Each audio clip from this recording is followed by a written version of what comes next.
Hey guys, welcome to source point. आज हम लोग डिस्कस करेंगे यहाँ पे विजन है इसकी करंट अफेयर्स जो कि अप्रैल मंथ की है।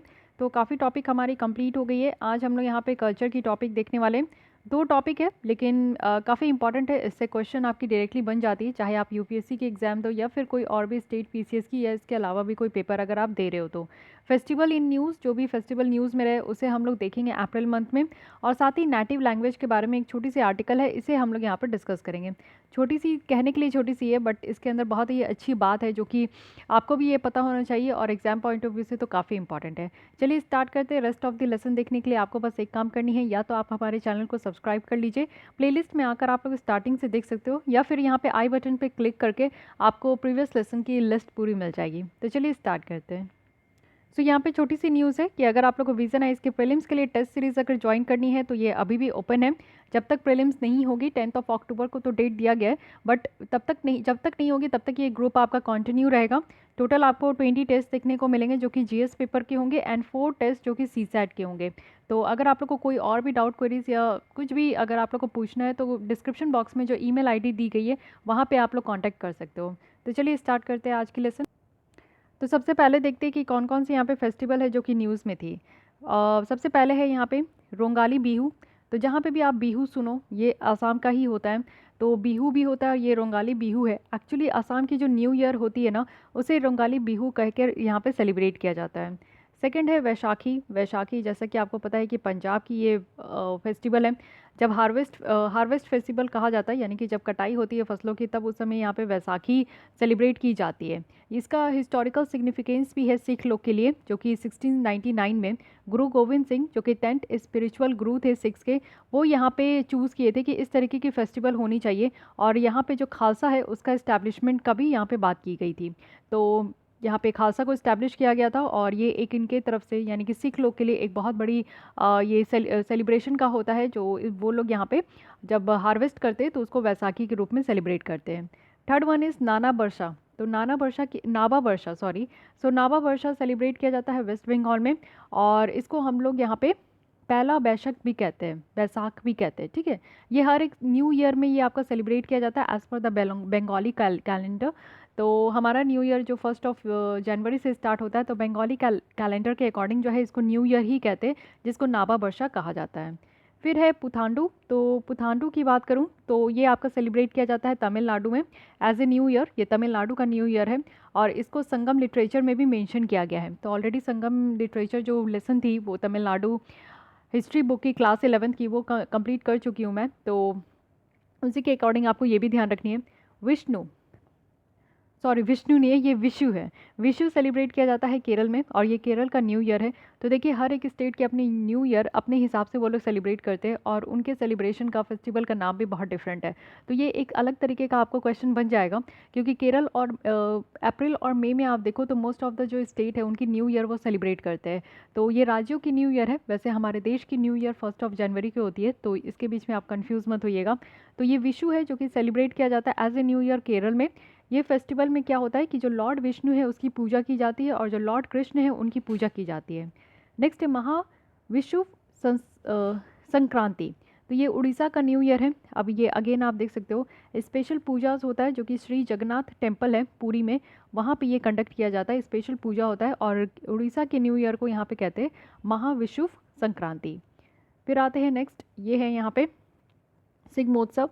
तो सिग्मोत्सव की बात करूँ तो इसको सिग्मो के नाम से भी जाना जाता है। ये गोवा में सेलिब्रेट किया जाता है फुल मून डे में, और ये फुल मून डे यानी कि मार्च के टाइम में ये देखने को मिलता है, तब ये जो फेस्टिवल है ये सेलिब्रेट किया जाता है।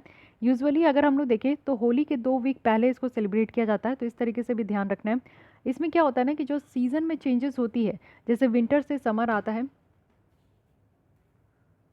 और पैडी हार्वेस्ट को भी सेलिब्रेट करते हैं।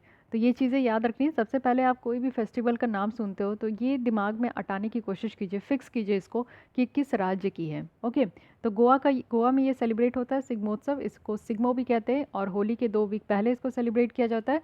और इसमें ये देखने को मिलता है कि जो सीज़न में चेंजेस होती है, इट मीन्स कि जो विंटर सीजन से समर सीजन में जो चेंजेस होती है उसी को ये दर्शाता है।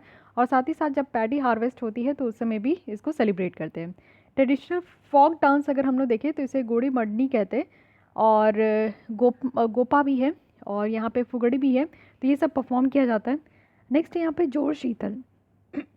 सॉरी। तो जोड़ शीतल ये सेलिब्रेट किया जाता है बिहार में, और एक्चुअली ये मैथिली का न्यू ईयर है। तो बिहार में मैथिली है तो उनके न्यू ईयर को यहाँ पे जोड़ शीतल के जैसा सेलिब्रेट किया जाता है।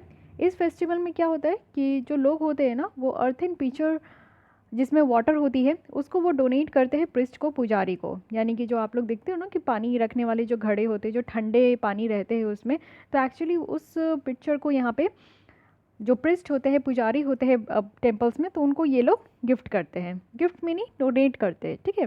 तो एक्चुअली ये सारे ही फेस्टिवल्स थे इस बार। आइए एक बार मैं फिर से रिवाइज कर देती हूँ न्यू ईयर को लेकर सबसे पहले, ठीक है। तो सबसे पहले अगर न्यू ईयर की बात करूँ तो यहाँ पे आता है तमिलनाडु का। तमिलनाडु के न्यू ईयर को हम लोग पुठांडु कहते हैं। तमिलनाडु, एक सेकेंड, ऐसे याद रख सकते हो, ये डू है यहाँ पे भी, ये भी डू है तमिलनाडु, और यहाँ पे भी आपका जो है डू है। तो पुठांडु कहाँ का है, तो ये तमिलनाडु का, ठीक है। केरल की न्यू ईयर तो ये है विशु, क्योंकि वहाँ पे विष्णु भगवान की पूजा होती है, तो ऐसे भी याद रख सकते हैं कि विशु कहाँ है, केरल में।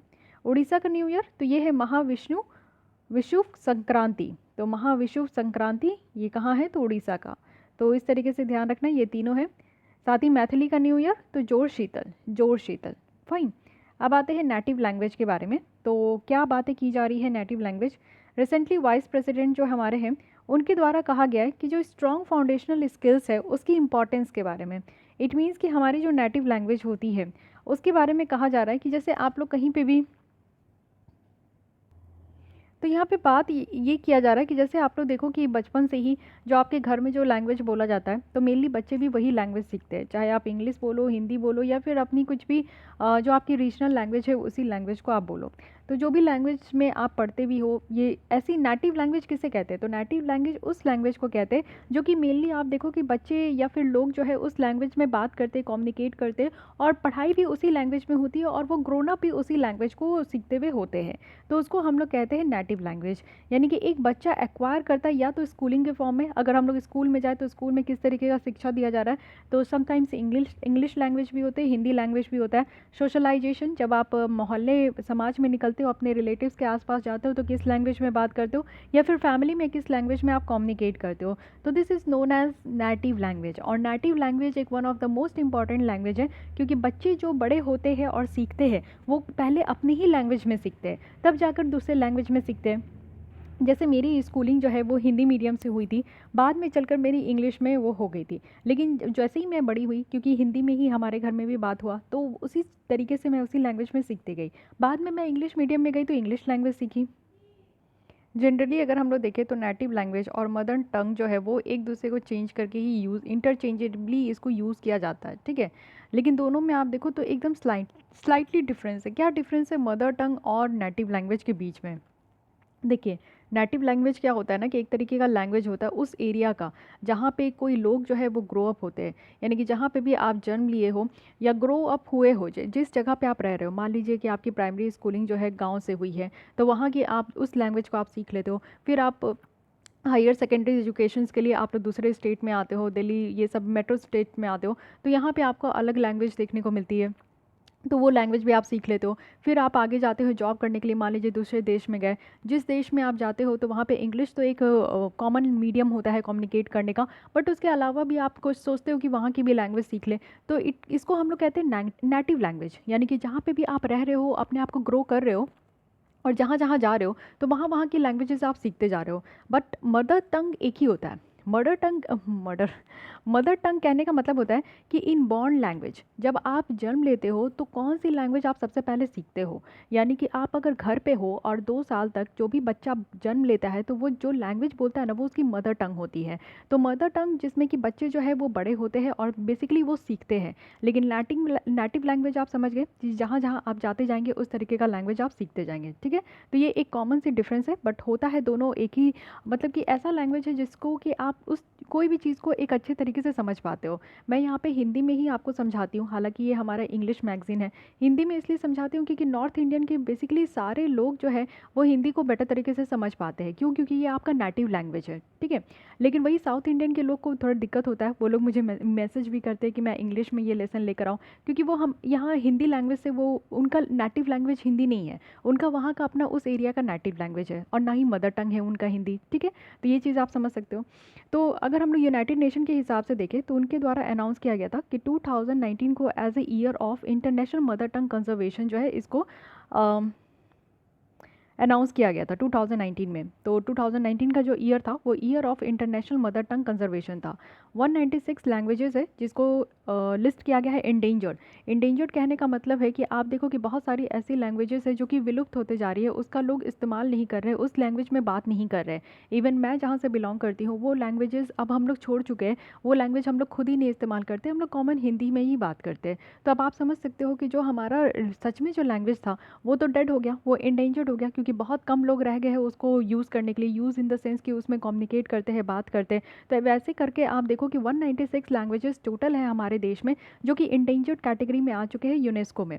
और इंडिया में highest number of endangered language कहा जा रहा है, क्योंकि आप देखते हो कि लोग यहाँ पे अर्बनाइजेशन ग्लोबलाइजेशन से घिरे हैं। हर एक लोग जो है आप देखो कि जहाँ से भी बिलोंग करते हैं वो हमेशा कोशिश करते हैं कि अपनी स्टैंडर्ड ऑफ लिविंग को वो हाई करे। उस चक्कर में क्या होता है कि हमारा जो रीजनल लैंग्वेज होता है ना वो पीछे ही छूट जाता है। इसलिए इंडिया में ये चीज़ें सबसे ज़्यादा देखने को मिलती है। साथ ही साथ अगर देखें तो 14 इंडियन लैंग्वेजेस हैं जो कि यहाँ पे एक्सटेंशन के कगार पे आ चुका है कि अब ये ख़त्म होने वाला है। आप कॉमनली देख लो कि बहुत सारी ऐसी लैंग्वेजेस हमारे इंडिया में भी है ना जिसकी मजाक भी बहुत ज़्यादा उड़ाई जाती है। अब जैसे मैं बिहार से हूँ तो यहाँ की भोजपुरी लैंग्वेज है जो कि जब भी मैं कॉलेज में थी तो वहाँ पे बहुत मजाक उड़ाई जाती थी, बट रियली ये मेरी नेटिव लैंग्वेज है तो मैं इसके लिए प्राउड फील करती हूँ। ये कहीं की भी जो भी रीजनल लैंग्वेज होती है आपको अपने लैंग्वेजेस पे गर्व करना चाहिए, लेकिन ऐसा नहीं है कि आप खुद ही, जैसे मैं भोजपुरी यहाँ पे जानती हूँ तो अगर मैं खुद ही इसको आगे प्रमोट नहीं करूँगी तो ऑब्वियस है कि कल को चल के भोजपुरी जो है पूरी तरीके से ख़त्म हो जाएगी। और भी बहुत सारी है, मग्गी है, वगी है, यहाँ पे बहुत सारी और भी लैंग्वेज बोली जाती है। तो यही चीज़ है कि आप जिस भी जगह से बिलोंग करते हो वहाँ की लैंग्वेजेस आपको प्राउड फील होना चाहिए, चाहे दूसरा कोई भी कुछ भी क्यों ना बोले, वो मैटर नहीं करता है, ठीक है। तो अपनी लैंग्वेज को हमेशा ज़िंदा रखिए और आपके जो जनरेशन टू जनरेशन आते जाएंगे उनको भी अपनी लैंग्वेजेस सिखाना ज़रूरी है। फाइन। तो ये हमारी पहचान है, ये हमारा कल्चर है, ये हमारा ट्रेडिशन है, उसको तो कहीं नहीं छोड़ सकते। चाहे हम लोग जितना भी स्मार्ट हो जाए, जितना भी आगे बढ़ जाए, तो हमारी चीज़ें कुछ ऐसी होती है जिसको हम लोग पीछे नहीं छोड़ सकते। तो इसको भी ध्यान रखिएगा कि हम लोग आगे बढ़ते जाते हैं बट इतनी छोटी सी चीज़ पे ध्यान नहीं देते, बट यही सारी चीज़ें हैं जो हमारी संस्कृति को दर्शाती है, ठीक है। हम लोग कहते हैं ना unity in diversity, just because क्योंकि हमारे यहाँ हर एक चीज़ के लिए डाइवर्सिटी है। तो ये लैंग्वेज भी है जो कि आपको इतने सारे 28 राज्यों में 28 तरीके की, क्या उससे कई ज़्यादा तरीके की आपको लैंग्वेज देखने को मिलती है। तो अगर हम लोग इसको कंजर्व नहीं करेंगे तो फिर ये कैसे हो पाएगा। अभी मैं बोली कि हमारे घर में बात नहीं होती है, हिंदी में बात होती है, हम लोग अपने लैंग्वेज में बात नहीं करते, बट इसका मतलब ये नहीं है कि हम लोग अपने लैंग्वेज को जानते नहीं है। हम लोग अपने लैंग्वेज को भली भूर्ती जानते हैं, हमारे जो लोग हमसे मिलते हैं हम लोग उसी लैंग्वेज में बात करते हैं, ठीक है। तो ये चीज़ें होनी चाहिए कि आप लोग अपने लैंग्वेज को ज़रूर जानिए, अपने आगे आने वाले जनरेशन को भी ज़रूर इस चीज़ के बारे में नॉलेज दीजिए, सिखाइए उनको, क्योंकि ये हमारी चीज़ें हैं। इसको जब तक हम लोग नहीं कंजर्व करेंगे तब तक दूसरे राज्य के लोग, दूसरे जगह के लोग थोड़ी कंजर्व करेंगे, थोड़ी इसको प्रमोट करेंगे, है कि नहीं। तो ये समझना है, छोटी सी बात है बट इसको समझिएगा। अगर यूनाइटेड नेशन के अकॉर्डिंग देखें तो कहा जाता है कि हर 2 वीक एक लैंग्वेज डिसअपियर हो रहे हैं, यानी कि हर 2 हफ्ते में एक लैंग्वेज जो है वो ख़त्म ही होते जा रहे हैं। उसको बोलने वाले, उसको इस्तेमाल करने वाले, समझने वाले कोई लोग नहीं बचे हमारे देश में। चलिए ये तो बात हुई, अब देखते हैं कि हमारे नेटिव लैंग्वेज का क्या इंपॉर्टेंस है। ये देखिए हमारे कल्चर हेरिटेज को प्रिजर्व करने के लिए ऑब्वियस है हमारी लैंग्वेज हमारी धरोहर है, हमारी हेरिटेज है। अगर हम लोग हिस्टोरिकली देखें तो ये हमारे एंसेस्टर्स का दिया हुआ एक धन है जो हम लोग को यहाँ पे प्रिजर्व करके रखने का हमारा कर्तव्य है। तो नेटिव लैंग्वेज जो है वो बहुत ज़्यादा मीनिंग है। अगर आप लोग देखो कि इसको कम्युनिकेट करने के लिए, किसी से भी बात करने के लिए नेटिव लैंग्वेज का ही हम लोग इस्तेमाल करते हैं। कम्युनिटी की आइडेंटिटी होती है, ऑब्वियस है कि नेटिव लैंग्वेज से आप देखो कि एक कम्युनिटी की पहचान होती है। आप जैसी लैंग्वेज बोलते हो लैंग्वेज से ही समझ में आ जाता है कि आप किस राज्य से बिलोंग करते हो, चाहे आप अपने बारे में बताओ या ना बताओ। तो ये किसी एक कम्युनिटी की पहचान है, इंडिविजुअल की पहचान है, कंट्री की डाइवर्सिटी है। ये सारी चीज़ें तो मैं आपको बता ही चुकी हूँ कि हंड्रेड्स ऑफ लैंग्वेज को एग्जिस्ट करती है हमारे देश में, जिसमें आप देखो कि लिंग्विस्टिक डाइवर्सिटी देखने को मिलती है। इट मीन्स कि एक देश है लेकिन कितने सारे लैंग्वेजेस हैं। साथ ही हमारी जो कॉग्निटिव एबिलिटी है वो इन्हेंस हो रही है। रिसर्च के द्वारा ये देखा गया है कि मल्टी लिंग्विनिज्म जो है इसमें ग्रेट कॉग्निटिव बेनिफिट है, यानी कि हमारे यंग स्टूडेंट को बहुत ज़्यादा अपॉर्चुनिटी मिलता है कि वो डिफरेंट डिफरेंट लैंग्वेज सीखे। एंड एक चीज़ आप ये ध्यान रखिए कि जितना ज़्यादा आप लैंग्वेज सीखने के इंटरेस्ट होंगे ना, उतना ज़्यादा आप यंग रहोगे और उतना ज़्यादा आप एनर्जेटिक रहोगे। मुझे लैंग्वेज सीखना बहुत अच्छा लगता है, तो मैं डिफरेंट डिफरेंट लैंग्वेज सीखने में हमेशा अपना टाइम इन्वेस्ट करती हूँ। जब भी बोर हो जाती हूँ या फिर एक होता है ना कि मोटिवेटेड नहीं फील करती हूँ, तो मैं कुछ नया इनोवेट सीखती हूँ। अब बहुत सारे बच्चे मुझसे ये क्वेश्चन करते हैं कि क्या इनोवेट कैसे सीखा जाए, क्या करूँ मैं घर बैठ के। तो घर बैठ के भी आप बहुत सारी चीज़ें सीख सकते हो। वो हमारी बीपीएससी की जो सीरीज़ आ रही है ना, उसमें मैं ज़रूर बताऊँगी कि किस तरीके से आपको खुद को मोटिवेट रखना होगा। जैसे मैं इतने सालों तक खुद को मोटिवेट कर पाई और आज की डेट में रिजल्ट आपके सामने है। तो वही चीज़ें हैं कि मोटिवेट रहना बहुत ज़्यादा ज़रूरी है, और ये आप तभी कर सकते हो जब अपने माइंड को कुछ नया चीज़ दोगे। क्योंकि माइंड भी एक ही चीज़ पढ़ पढ़ के, एक ही किताब एम लक्ष्मीकांत को देख देख के ना वो भी बोर होता है, सिर्फ हम ही बोर नहीं होते। तो हमें ये ज़रूरी है कि हम अपने माइंड को थोड़े अलग डायरेक्शन में उनको दिखाएं कि हाँ, इस दुनिया में कुछ और भी चीज़ें हैं, तो उससे माइंड जो है वो रिफ़्रेश फील करता है। अगर हम लोग देखें तो बच्चों में कॉन्फिडेंस भी आता है। आप देखो कि एक बच्चे को अगर उनके लैंग्वेज में आप सिखाओ, एजुकेट करो, तो वो बहुत जल्दी सीख जाते हैं। हमारे देश में बहुत सारे बच्चे इंग्लिश मीडियम से पढ़ते हैं, लेकिन फिर भी उनको इंग्लिश अच्छे तरीके से नहीं आती है, ग्रामर में थोड़ी प्रॉब्लम होती है। क्यों? क्योंकि ना ही वो इंग्लिश, ना ही हमारा नेटिव लैंग्वेज है, ना ही हमारा मदर टंग है। तो इसलिए उस लैंग्वेज को हम लोग पूरी फ्रिक्वेंटली नहीं बोल पाते, फ्लुएंटली नहीं बोल पाते हैं। तो ये प्रॉब्लम होती है कि नहीं? तो ये चीज़ आप समझ सकते हो कि बच्चों को काफ़ी बेटर फील होता है जब वो अपने नेटिव लैंग्वेज या मदर टंग में किसी भी चीज़ को सीखते हैं। वे फॉरवर्ड में कहा जा रहा है कि इंडिविजुअल एफर्ट्स की ज़रूरत है। ऑब्वियस है, जैसे मैं वही चीज़ें अभी भी आपको समझा रही थी कि हर एक इंडिविजुअल को अपने लैंग्वेज पे गर्व होना चाहिए, चाहे दूसरे लोग कुछ बोल रहे हैं या ना बोल रहे हैं। मुझे ये चीज़ बहुत अजीब लगता है कि जब बिहारी बाहर जाते हैं दूसरे स्टेट में, तो वो अपनी आइडेंटिटी छुपाते हैं कि वो बिहारी नहीं है, कहीं से ये ना पता चले कि वो बिहारी है। But proud to be a Bihari, क्योंकि बहुत ज़्यादा टैलेंट आपको देखने को मिलेगा यहाँ पे। तो इसलिए ये ज़रूरी नहीं है कि आप अपनी आइडेंटिटी को छुपाएं, अपने लैंग्वेज को छुपाएं। ये इससे कोई मतलब नहीं बनता। हर एक इंसान को आगे आना ज़रूरी है। अपने देश, अपने राज्य, अपने लैंग्वेज को हमेशा आगे निकाल के लाइए, तभी हमारी जो ये इस तरीके की लैंग्वेज आज की डेट में विलुप्त होते जा रही है, वो नहीं हो पाएगा। कम्युनिटी एफर्ट्स की ज़रूरत है। अब एक इंडिविजुअल तो हम लोग कर लिए, लेकिन अब पूरी कम्युनिटी की भी ज़रूरत है कि बहुत सारी प्रोग्राम को ऑर्गेनाइज करना चाहिए, जिससे कि हमारा कल्चर, आर्ट और लैंग्वेज प्रमोट हो पाएगा।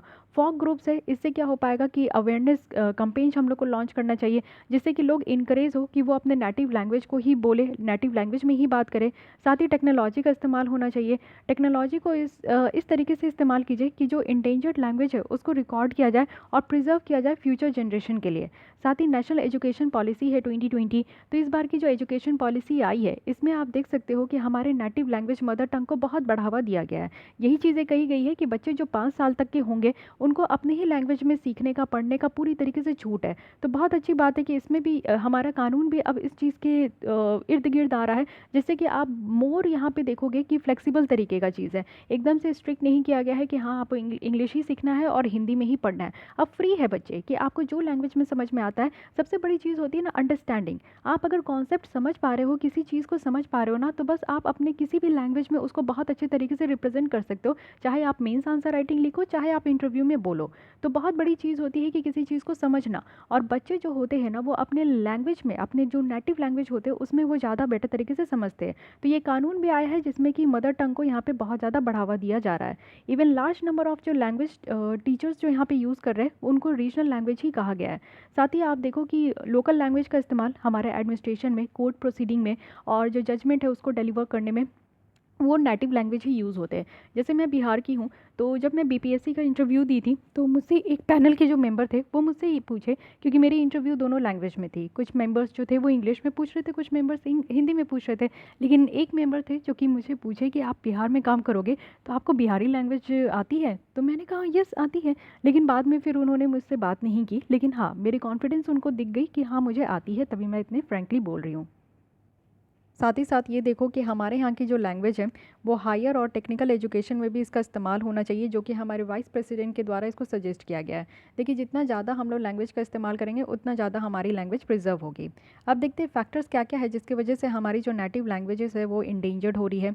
सबसे पहली बात है कि इंग्लिश को बहुत सुपीरियर लैंग्वेज समझा जा रहा है और ट्रीट भी किया जा रहा है। हर कोई इंग्लिश सीखना चाह रहे हैं और इंग्लिश के ही पीछे भाग रहे हैं। ऐसा लगता है कि इंग्लिश अगर कोई बोल देगा तो उसकी पर्सनालिटी में 4 चांद लग जाएंगे, और जो हिंदी अगर नेटिव लैंग्वेज में बात करें तो उनकी कोई पर्सनालिटी की अहमियत ही नहीं है। ऐसा बिल्कुल भी नहीं है। ये सिर्फ लोगों का सोच है और फितूर है, उससे ज़्यादा कुछ नहीं है।